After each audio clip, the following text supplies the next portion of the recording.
Hi everyone, delonewolf here and welcome back to the Sunday recap, my weekly vlog where I talk a bit about my last week in games.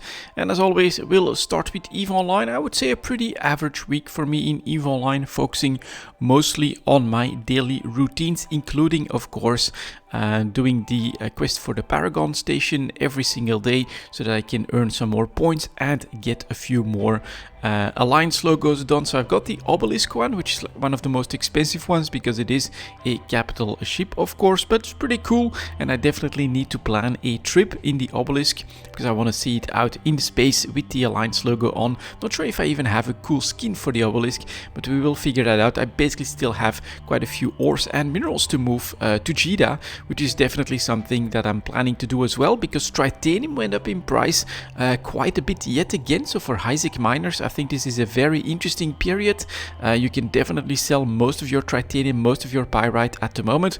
Perhaps when it comes to Mexilon, you could start to do a 50-50 at this point as we drop below 70 ISK, but across the board we are seeing pretty strong demand for minerals, and that is good news for people that like to mine, of course, which also means that if you want to sell it in a trade hub, you need transportation capabilities, and it is quite bulky. So my Wraith, which was another one of my goals for the Alliance logo, is more of a medium but fast medium to small sized fast transport ship that's meant for more like faction items and slightly more expensive. Nothing too crazy, not in the billions of ISK of course, because it is rather thin in tank, but it is very fast, and so as a result it has its place as well. And I've used that a couple of times to move some more of the modules, drops and things like that I've gathered together, running mostly anomalies, tiny little bit of exploration as well. But at the moment what I'm basically doing is I'm running anomalies in a destroyer because it's one of those targets for the system of that new system where you're given skill points and ISK and things like that just for completing certain tasks. And I still need to destroy a number of rats with a destroyer and destroy a number of rats with a frigate as well. So that's going to be after this one. And I chose the Amar command ship. Why? Obviously my favorite combination, missiles and drones. And then it's pretty easy to get that one cap stable with a tank running, so an armor tank running. So very interesting little ship there. But I love that combination so much that that's what I went for, and it's going really quite smoothly. Just need the skilling spree to make its way back into the game, and then we'll knock that one out pretty quickly and efficiently. On the PI front, well, still the same thing of course. I'm doing that on a daily basis, and once one of my planets is full, I empty everything, bring it out to Jeddah, and decide whether or not I want to sell. And at the moment I'm selling quite a lot. Of course, prices are still very high here and there. Get a little bit of hesitation in demand, I think. So I think this is the right time to sell most of your PI stuff.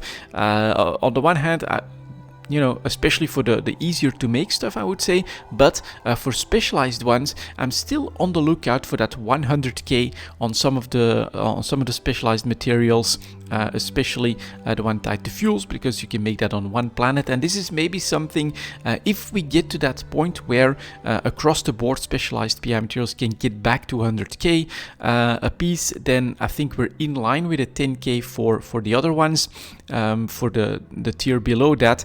And that is when I do think I might want to switch out my planets again for PI, looking for some very specific ones in order to build up to tier 2 rather than tier 1, which is what I'm doing at the moment. So I've got plans, I've got stuff to look forward to in EVE Online for PI as well, but we need the market to basically still stay strong for a little bit longer, push those specialized PI materials up just that little bit more, and then I think I'm ready for that switch.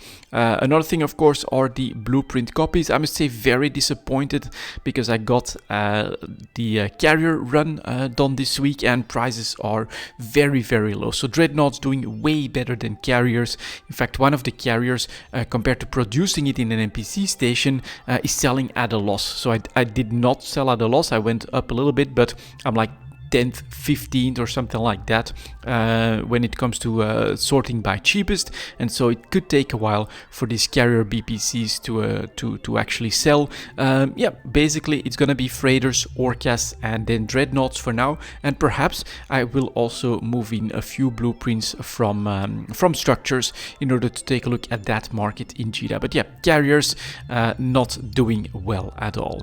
And yeah, that was basically my week in EVE Online, but I also got a little bit of time for some other stuff.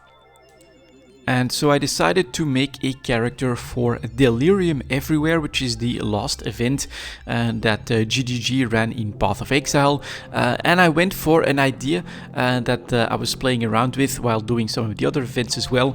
That is to go for minion instability, but then for the minion with the strongest base HP, which is what minion instability, the explosion when they reach 50% of their life is all about. And those are the stone golems. Now, stone golems have very strong regeneration as well, so I have to be a little bit careful there with the amount of resistances that I give them, but they have huge amounts of HP, and if you go for the Golemonster traits, which is pretty cool, they respawn automatically after 4 seconds, and so I actually made it work up to a certain point, but I still need to basically think a little bit about how to improve my build rather than I think going for just fiery stuff. I also have to include trying to get really strong shocks and things like that, I think, which should be absolutely possible. You don't want the second golem node, because then they become immune to fire damage, to elemental damage, and then of course your burning damage from what's it called, Infernal Legion, doesn't damage your minion anymore, so they don't explode, and for me it's all about the explosion. But this was very, very cool. Definitely a build I'm planning to revisit when we get into the actual next league, which should be on September 9th, and on December 9th, excuse me, and on December 1st we should get the announcement to see what it's all about.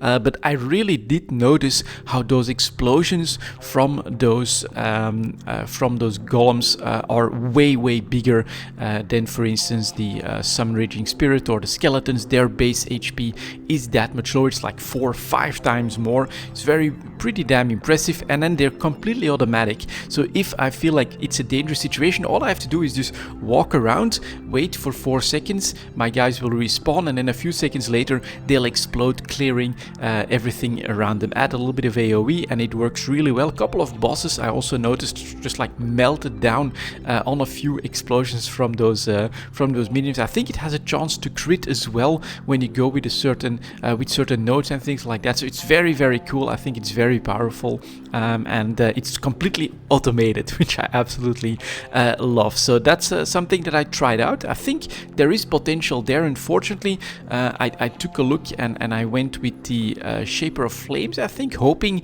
that those explosions would actually be like spells that I would cast somehow, so that they would also ignite. Obviously, very big explosions, very big ignites would be super powerful, but that's not how it works. Minion instability is something that is triggered by your minions, so you don't get anything from that, and you have to hit yourself in order to get that guaranteed ignite. So I think I should go with the shocking path, so that I can then use a spell which I'm already using in order to use flammability, of course, the curse there, to add in very big shocks as well, which increases damage taken. So that's something to look into, but it was definitely fun. And once I got it up and running, obviously need to get to like level 34, 38 in order to be able to use the golems.